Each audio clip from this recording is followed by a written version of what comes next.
develop the world's largest shotgun shell. We're not really sure what's going to happen. This is the inaugural run here, so you're going to see what we see. If we get decapitated, you're going to see me getting decapitated.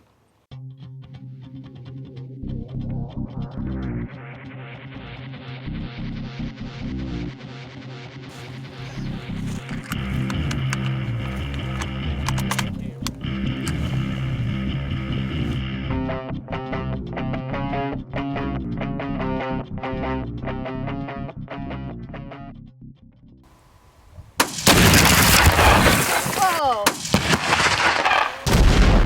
Oh my God.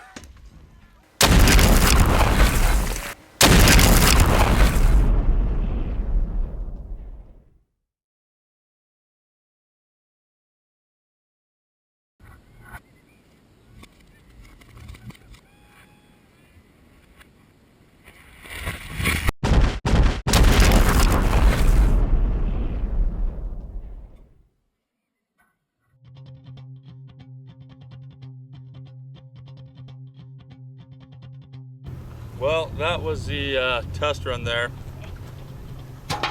Didn't quite make it through all that great. There's pieces of everything. This is the frame. Here's some more of the frame. Some of the barrel. It's just a mess, but sweet shit.